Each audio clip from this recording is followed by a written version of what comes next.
Ako si John Revin Dominguez, ang DTF operator ng DTF2 dito sa Audion 2. Dito ay nagamit ng 7 days. May total 200 plus meters na run last week.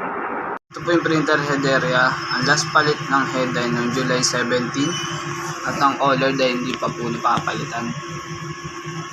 Clean.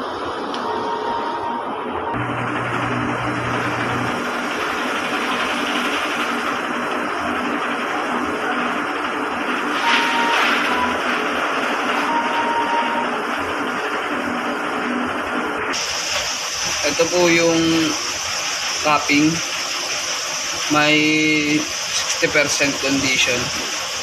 Check.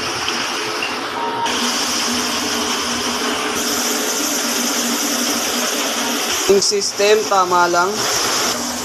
Waste tank ay nilinis kahapon. Ito po yung ABR. Nakalagay ang stock sa news. Na records na nagamit, 5 sa white. 4 naman sa resin powder, 3 sa film. Ito naman po yung daily output. Ito naman po yung daily checklist. Yun lamang po, maraming salamat.